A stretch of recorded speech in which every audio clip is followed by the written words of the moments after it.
Olá pessoal, É, bem-vindos ao curso, né? Hoje estamos iniciando o nosso módulo 2 do curso Decifrando a Rotulagem de Alimentos. Nesta aula a gente vai trabalhar com a RDC número 259, de 20 de setembro de 2002, tá? Da Anvisa, né? Agência Nacional de Vigilância Sanitária. E essa RDC, né? Essa resolução da diretoria colegiada da Anvisa, ela descreve o regulamento técnico para rotulagem de alimentos embalados, ok? Então essa RDC é muito importante porque ela é a legislação mais importante, né? E que regula, né? Essa questão técnica dos rótulos de alimentos embalados, tá? É importante salientar essa relação de alimentos embalados, ok? Então, o regulamento técnico, né?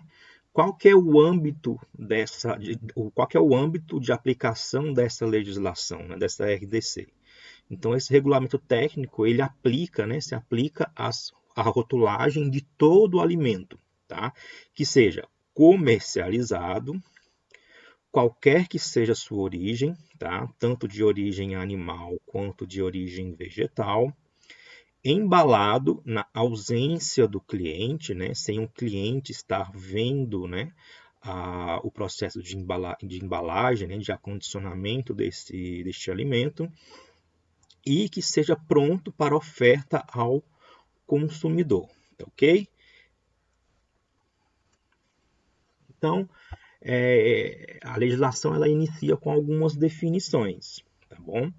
Eu vou trabalhar com vocês aqui as principais definições que ela trabalha, né, que ela cita dentro dessa RDC. Essas legislações normalmente elas começam com algumas definições, justamente para não ter conflito, né, do saber, né, das definições, das palavras que vão ser utilizadas dentro da legislação. Então, primeiramente, a definição importante é a rotulagem, né? Então, o que é rotulagem segundo essa legislação, né? Segundo essa RDC número 259? É toda inscrição, legenda, imagem ou toda matéria descritiva ou gráfica, escrita, impressa, estampada, gravada em relevo ou litografada, ou colada sobre a embalagem do alimento. Mas o que é embalagem, né? É o recipiente, o pacote ou embalagem destinada a garantir a conservação e facilitar o transporte e manuseio dos alimentos. Aí ele cita também lá em relação à embalagem, ele fala da embalagem primária, secundária e embalagem terciária. A embalagem primária é aquela embalagem que entra em contato direto com o alimento. A embalagem secundária é aquela que acondiciona as embalagens primárias. E as embalagens terciárias são aquelas embalagens que acondicionam as embalagens secundárias, tá? Então, embalagem primária é aquela que entra em contato diretamente com o alimento. Outra definição que eles citam é a matéria-prima. Então, é toda substância que, para ser utilizada como alimento, necessita sofrer tratamento e ou transformação de natureza física, química ou biológica. Então, é toda substância que necessita, né, sofrer um tratamento para transformação. Ingrediente é toda substância, incluindo os aditivos alimentares, que se emprega na fabricação ou preparo dos alimentos. Tá? Painel principal é a parte da rotulagem, onde se apresenta de forma mais relevante a denominação de venda e marca, né, ou o logotipo da empresa, né, caso exista. Fracionamento de alimentos, né? Então, é a operação pela qual o alimento é dividido e acondicionado para atender à sua distribuição, comercialização e disponibilização ao consumidor.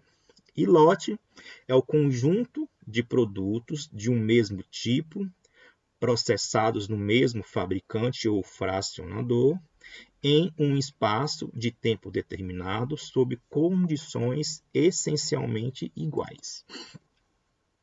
Então, quais são os princípios, né, gerais dentro dessa resolução? Essa RDC número 59. Eu vou sempre repetir o número dessa resolução, porque ela é muito importante vocês gravarem, né? Qual que é o número da resolução que se trata sobre rotulagem de alimentos embalados, tá? Então, lá no tópico princípios gerais dessa legislação, ele cita, né, o que os alimentos não devem ser descritos ou apresentados nos rótulos desses alimentos, tá? Então, por exemplo, ele não permite, né, e proíbe apresentar palavras ou representação gráfica que possa tornar a informação falsa ou que possa induzir o consumidor ao erro. Um exemplo dessa questão proibitiva, né, é, por exemplo, né, uma bebida láctea que demonstra a ilustração que o consumo de determinada quantidade equivale ao consumo de leite integral. Esse tipo de informação é proibida, né? Tanto apresentar palavras ou alguma representação gráfica, tá? Por exemplo, ele não pode colocar lá um produto que seja à base de leite, né? Por exemplo, uma bebida láctea, e colocar, por exemplo, a figura de uma vaca retirando leite de uma vaca, por exemplo, porque isso pode induzir, né, o consumidor ao erro. Outra questão que é proibida, demonstrar propriedades que não possuam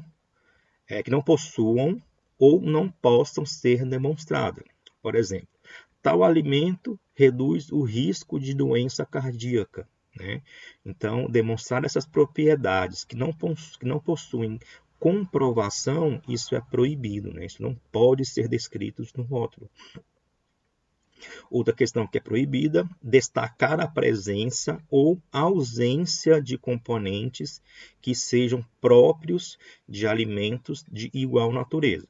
Por exemplo, todo óleo não tem colesterol, é óleo de origem vegetal, não é isso?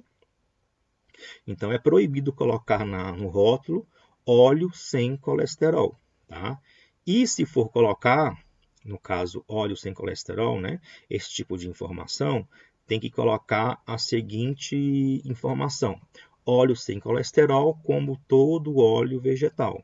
Então, você tem que informar posteriormente esse tipo de informação.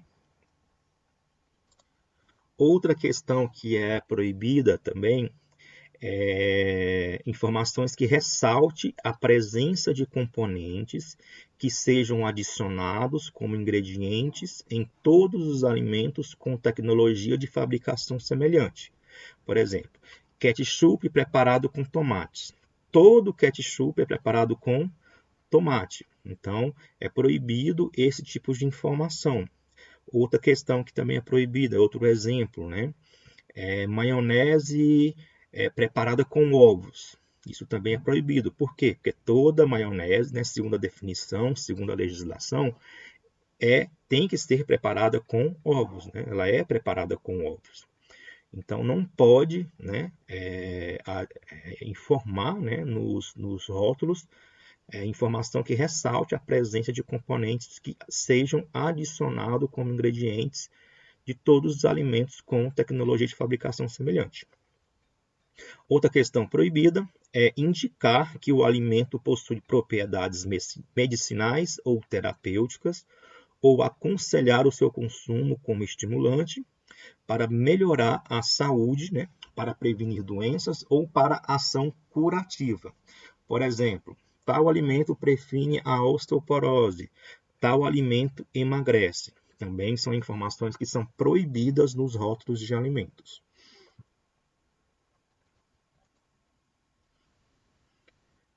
Outra questão também que é proibido indicar, tá, a origem de denominações geográficas de um país. de uma região ou de uma população reconhecidas como lugares onde são fabricados alimentos com determinadas características. Por exemplo, é proibido, né? O amendoim japonês, o pão francês. Então, é proibido usar essa denominação que tem nomes, né, do país ou a região de origem. Então, amendoim japonês é proibido, ou então pão francês também é proibido. Tá? Isso, alimentos que são embalados, tá? E acondicionados longe do consumidor. Por exemplo, numa padaria não tem essa legislação aqui, ela não adentra, né, a esse tipo de produto. Então, se o fabricante lá, né, na padaria entregar o pão francês diretamente para o consumidor, embalar na frente do consumidor, né, não há necessidade dessa legislação aqui que eu estou explicando neste momento. E se caso for necessário, né, tem que se colocar a expressão tipo, ok? Então, por exemplo, amendoim tipo japonês, pão tipo francês, pão tipo italiano, né? Aí se pode colocar, ok? Desde que seja utilizado a expressão tipo, tá? Antes da denominação geográfica, tá? Ou da região ou da população em questão, ok? Outra questão que a legislação cita lá nos princípios gerais, né? A rotulagem dos alimentos deve ser feita exclusivamente nos estabelecimentos processadores. Então, o estabelecimento que transforma, né, que processa a matéria-prima e transforma em um alimento acabado, em um produto acabado, a rotulagem deve ser feita neste estabelecimento, né? Sempre no estabelecimento processador, tá? Exclusivamente, ok? Mesmo que este produto vá para outra unidade, onde ele seja acondicionado em outras embalagens, né? Ou seja, replicado este produto, sempre tem que sair, né, da unidade processadora, né, do estabelecimento processador, com a rotulagem obrigatória. Okay? Então, a rotulagem dos alimentos deve ser feita exclusivamente no estabelecimento processador. E quando um produto, por exemplo, é importado, né, quando a rotulagem não estiver redigida no idioma do país de destino, né, no caso aqui a gente está falando de Brasil, deve, né, obrigatoriamente adicionar uma etiqueta complementar, tá? Contendo as informações obrigatórias do país, né, no idioma que se encontra o país, no nosso caso é o Brasil, né? Às vezes essa legislação ela fala muito citando questões de outro, dando a entender que pode ser de outro país, tá? Mas por que ela cita isso? Porque é um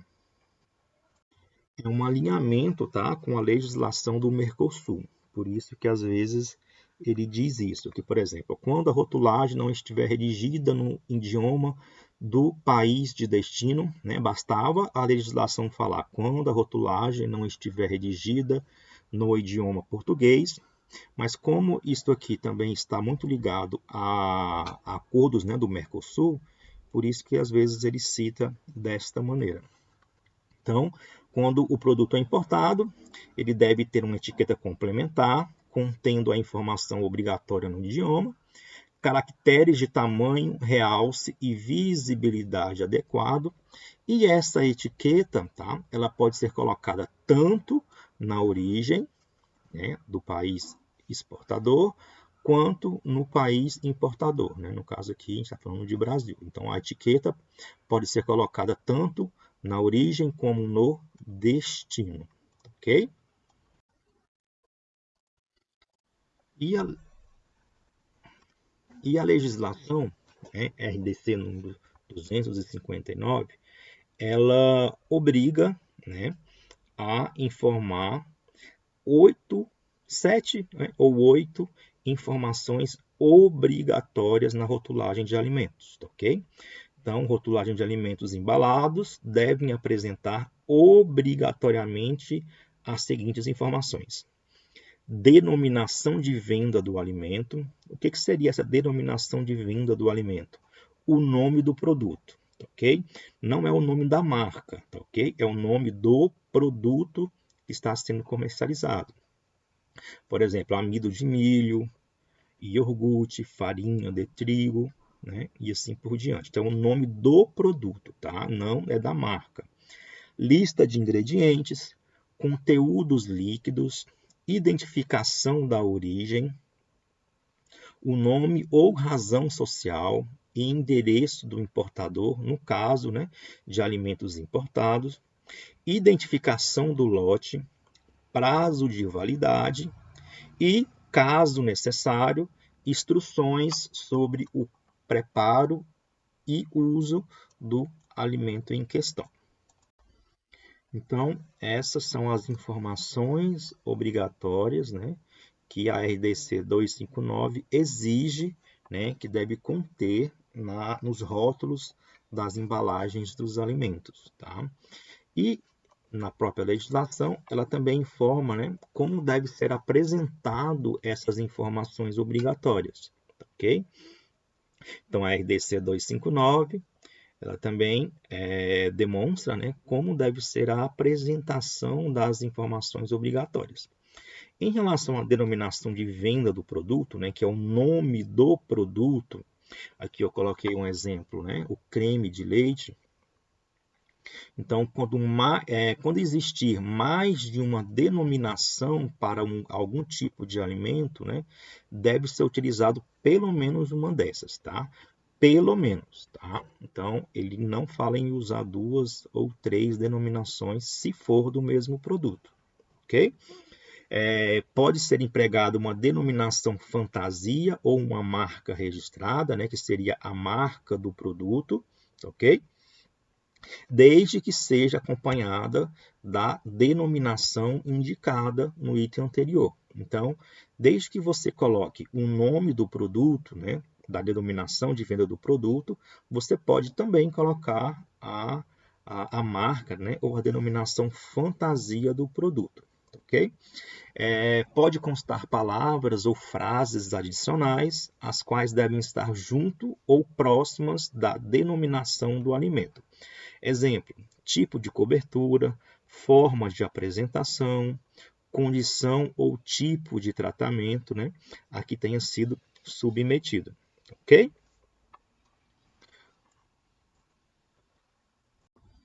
Em relação à lista de ingredientes, tá? Com exceção de o alimento conter um único ingrediente, né, deve constar no rótulo uma lista de ingredientes. Então, se o alimento conter apenas um ingrediente, né, na sua elaboração, não há necessidade da lista de ingredientes. Agora, se conter de de 2 ou mais número de ingredientes, então deve constar no rótulo uma lista de ingredientes. Ok? Então, essa lista de ingredientes sempre deve constar em ordem decrescente, ok? Da respectiva proporção. Então, da maior quantidade para menor quantidade, ok? Então, devem sempre constar em ordem decrescente, tá? Sempre da lista de ingredientes, sempre os ingredientes com maior proporção e os últimos ingredientes com menor proporção. Quando o ingrediente for um alimento elaborado com 2 ou mais ingredientes, deve ser apresentado entre parênteses, tá? Então, quando um dos ingredientes que conter na lista de ingredientes for elaborado com 2 ou mais ingredientes, né? Se for um ingrediente composto, então esse deve ser apresentado entre parênteses, sempre, tá? A água deve ser declarada também na lista de ingredientes, a não ser se ela tiver na forma de salmoura, xarope ou caldas. Tá? No caso de salmoura, ele entra nessa questão anterior que eu disse. Ó. Uma salmoura ela é produzida com água e sal, não é isso? Então, ela deve ser colocada entre parênteses. Tá? Por quê? Porque ela é composta de água e sal. Então, se a água for fizer parte, né, de salmoura, xaropes e caldas, não precisa adicionar água na lista de ingredientes, apenas na composição desse ingrediente. E quando se tratar de alimentos desidratados ou similares, né, os ingredientes podem ser enumerados em ordem de proporção do alimento reconstituído. Tá? Em relação aos aditivos alimentares também, junto nessa lista de ingredientes, eles devem ser declarados fazendo parte da lista de ingredientes também, né? Função principal ou fundamental do aditivo no alimento, então deve ser declarado, né, a sua função principal ou fundamental, né, do aditivo do alimento, como por exemplo, ele é um sequestrante, ou ele é um acidulante, ou ele é um estabilizante. Nome completo ou o seu número de INS, que é o Sistema Internacional de Numeração. Cada aditivo tem um INS, tá? Que é uma numeração dentro do Sistema Internacional de Numeração. Então, deve-se colocar, né, em relação aos aditivos alimentares, deve-se colocar a função principal desse aditivo e o nome dele ou o número do INS, que é o Sistema Internacional de Numeração. Os aditivos alimentares sempre devem ser declarados após a lista de ingredientes, tá? Até porque eles são utilizados em menor quantidade, né? De qualquer maneira, eles seriam, como a lista de ingredientes é adicionado em forma decrescente, eles seriam os últimos de qualquer maneira, né? Então, mas a legislação diz que eles devem ser declarados depois dos ingredientes. A gente tem uma ressalva aqui, tá? Uma exceção em relação aos aditivos, que é o aditivo que é o corante de tartrazina. Tá? Existe uma outra RDC, que é a RDC 340, de 13 de dezembro de 2002, também da Anvisa, que fala só sobre o corante de tartrazina. Tá? Então, esse corante, né, o corante de tartrazina, deve ser declarado obrigatoriamente o nome por extenso em alimentos que o contenham. Tá? Não tem a opção de adicionar, né, de declarar o número do INS dele. Tá? Então, a legislação fala que tem que, em relação aos aditivos, deve colocar a função principal desse aditivo, o nome completo ou o INS, com exceção do corante de tartrazina, que esse corante de tartrazina deve-se colocar somente o nome completo, não há a opção do ou o número do INS, ok? Essa exceção aqui, ela está na RDC número 340, de 13 de dezembro de 2002. Okay? É uma exceção dentro da listagem, né, dos aditivos utilizados nos alimentos. Em relação à identificação de origem, tá? Como que deve ser indicado? Tá? O nome, né, que no caso seria a razão social da empresa, do fabricante, ou do produtor, ou do fracionador, ou titular, né, da marca, o endereço completo, o país de origem e município, número de registro ou código de identificação do estabelecimento fabricante junto ao órgão competente, que no caso aqui seria o CNPJ, e para identificar a origem, né, o país de origem, deve ser utilizado uma das seguintes expressões: fabricado em, ou produto produzido X, né, o produto brasileiro, por exemplo, produto argentino, fabricado em tal país, ou indústria brasileira, né, indústria argentina. Então, para identificar a origem, deve constar uma dessas três expressões seguida do país de origem, né? Do nome que se refere ao país de origem. Além do nome, né, razão social da empresa, o endereço completo, o país de origem e município e o número de registro, né, que seria o CNPJ. Outra informação obrigatória, né, que a RDC 259 exige é a identificação do lote. Tá? Então, qual é a forma de apresentação dessa informação, tá? Do lote? Então, todo rótulo deve ter uma indicação em código ou linguagem clara que permita identificar o lote a que pertence o alimento. Tá? O lote ele é determinado, tá, pelo fabricante ou pelo fracionador ou pelo produtor segundo os seus próprios critérios. Então, quem determina como deve ser a codificação ali do lote é o fabricante, ou o produtor ou o fracionador, tá, ok? Não é a legislação que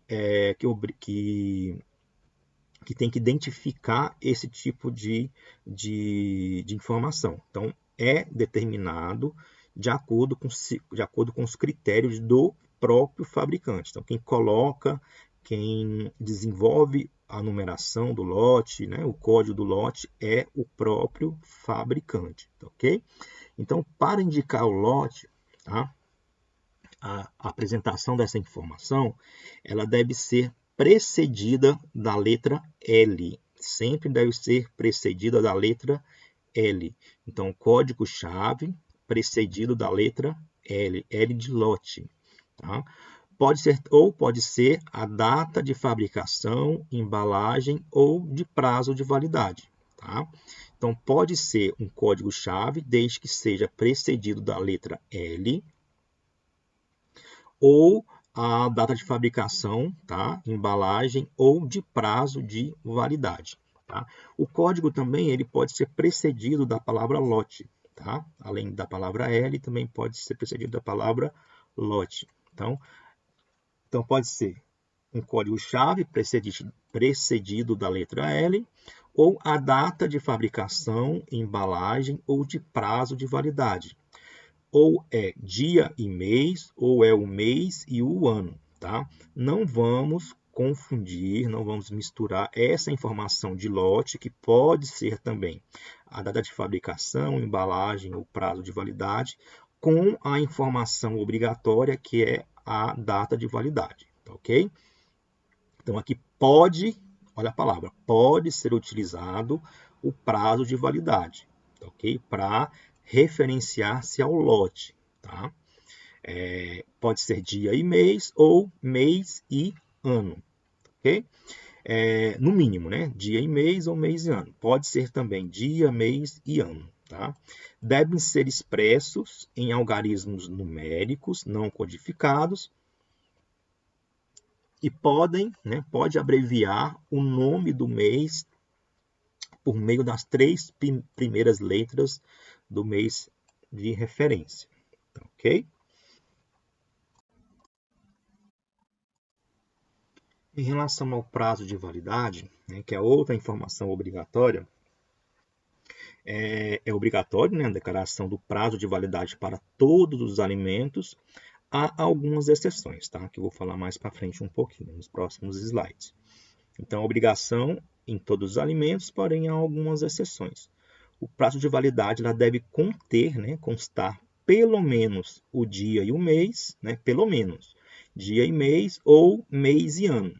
Quando for utilizar só o dia e o mês, produtos que tenham prazo de validade de até 3 meses. Já mês e ano, né, são produtos que tenham prazo de validade superior a 3 meses. Tá? Então, pode usar pelo menos dia e mês para produtos com validade até 3 meses, ou mês e ano para produtos que tenham prazo de validade acima de 3 meses. Tá? E se o vencimento for em dezembro, né, do ano, né, então basta indicar o ano, tá, com a expressão fim de. Por exemplo, fim de 2021, fim de 2022, desde que o mês de vencimento seja dezembro, ok? No caso aqui, ele se enquadraria nos produtos que têm um prazo de validade superior a 3 meses, né? Então, pode ser dia e mês, pelo menos, né?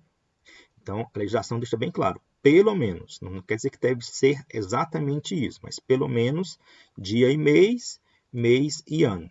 Pode colocar dia, mês e ano para produtos com validade de 3 meses? Pode.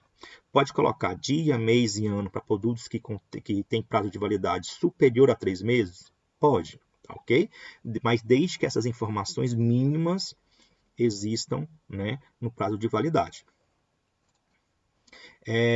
As expressões, né, que devem ser colocadas, né, nessa informação obrigatória, né, que é o prazo de validade, deve ser, tá? Consumir antes de a data, né? Validade, a data, vence, VTO, válido até, val, vencimento, vence, consumir preferencialmente antes de, ok? Então, essas são as expressões que podem ser colocadas na informação de prazo de validade. E as expressões devem ser acompanhadas do prazo de validade ou de uma indicação clara do local onde consta o prazo de validade. Por exemplo, tem algumas bebidas, né, alguns refrigerantes que o prazo de validade está marcado na tampa, né, da embalagem, na tampa da garrafa. Então, mas lá no rótulo deve ter lá, né, o local de prazo de validade e ela deve indicar aonde está o prazo de validade, né, a expressão em si do prazo de validade. Então, por exemplo, um refrigerante, né, deve colocar a validade se encontra na tampa da embalagem. Quais são as exceções, tá? Que não é obrigatório colocar prazo de validade, tá? Então, a legislação ela cita algumas exceções que não há a obrigatoriedade de indicar o prazo de validade. Quais são essas? Frutas e hortaliças frescas, vinhos, licores e espumantes, bebidas alcoólicas com no mínimo 10% de álcool, vinagre, produtos de panificação e confeitaria que sejam, em geral, consumidos dentro de 24 horas após a fabricação, ok? Então, são aqueles produtos que vendem em padaria, em panificadora, né, em confeitaria. Não há necessidade de adicionar o prazo de validade. Açúcar sólido também não há necessidade. Balas, caramelos, confeitos e pastilhas, goma de mascar, e o sal alimentar. Então, esses aqui são são os produtos que a RDC 259 desobriga, né, ao produtor de adicionar essa informação obrigatória, que no caso é o prazo de validade. E nos rótulos das embalagens de alimentos que exijam condições especiais para a sua conservação, ou em alimentos que podem se alterar depois de abertas suas embalagens, então deve constar, né, legenda indicando as precauções necessárias para manter suas características normais, indicação das temperaturas máximas e mínimas para a conservação do alimento, indicação do tempo que o fabricante, produtor ou fracionador garante durabilidade nas condições citadas. Às vezes o produto lacrado ele tem uma validade, né? Mas quando você abre ele, às vezes você deve consumir isso em 7 dias, 5 dias, né? Algumas embalagens tem que constar essas informações.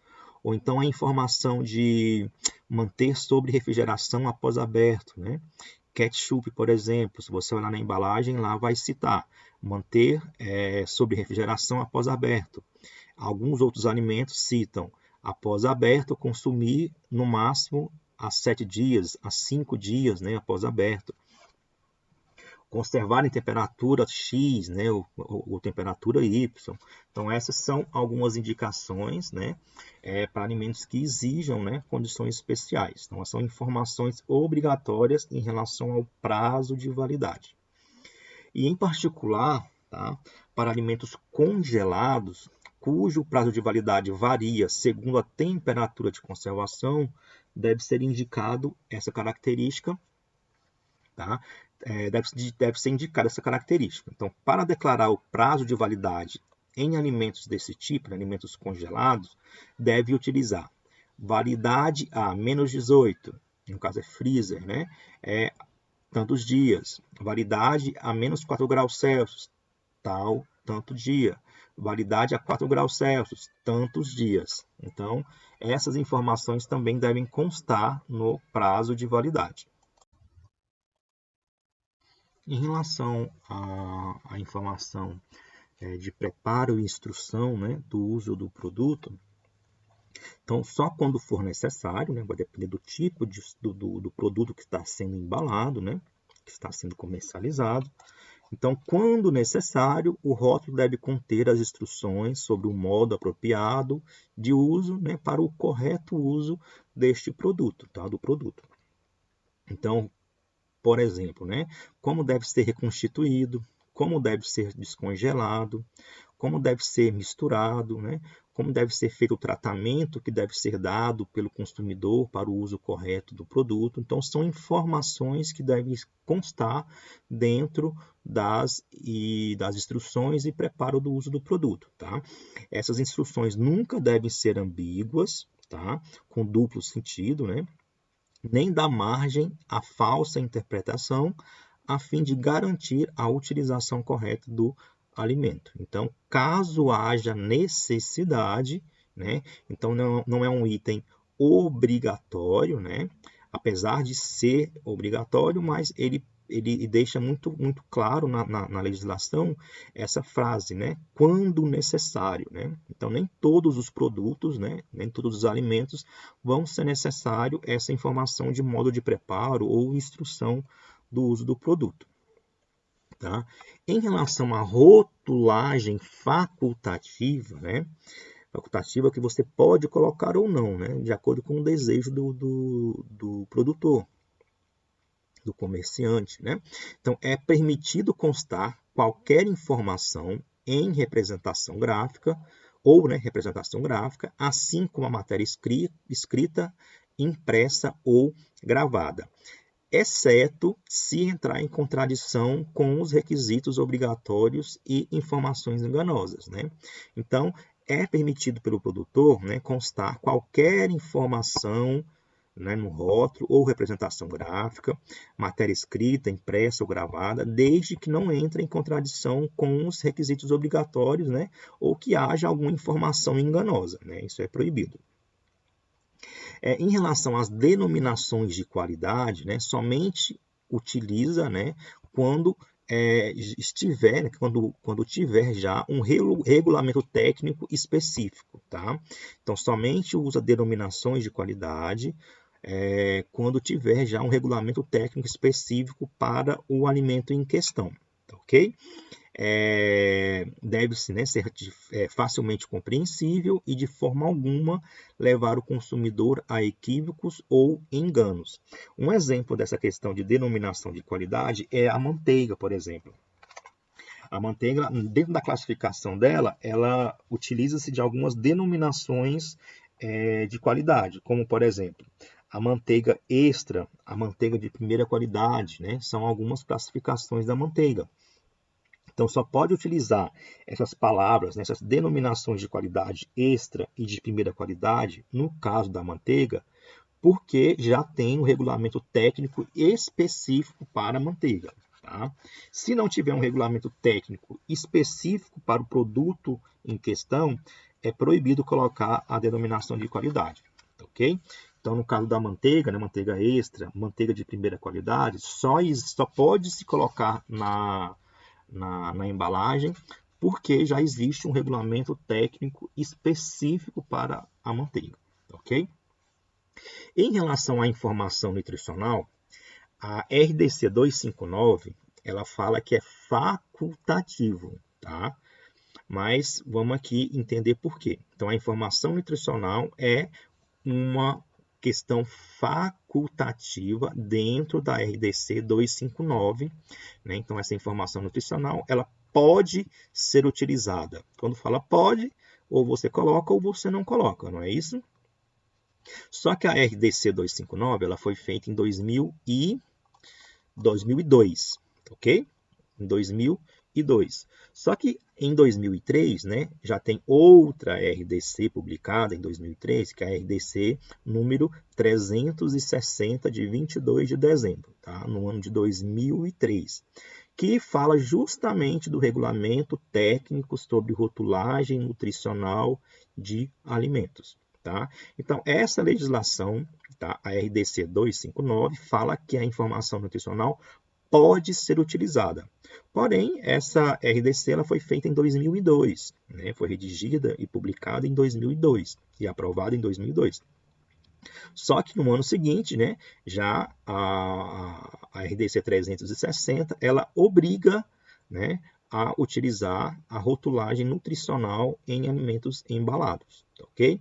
Então, essa questão aqui de pode, né, de ser facultativo, na verdade, ela não é válida, ok? Apesar de estar escrita na legislação 259, já que a RDC 360, ela obriga essa questão de rotulagem nutricional.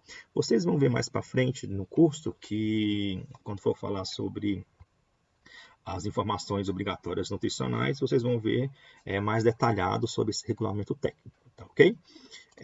Em relação à apresentação e distribuição da informação obrigatória, então no painel principal, né? Lá no painel principal deve constar, no mínimo, tá? No painel principal deve constar, no mínimo, a denominação de venda do alimento, né? Que é o nome do produto, né? O nome do alimento, a qualidade, pureza ou mistura, quando regulamentada, e a quantidade nominal do conteúdo, tá? Então, essas três informações devem constar obrigatoriamente no painel principal, ok?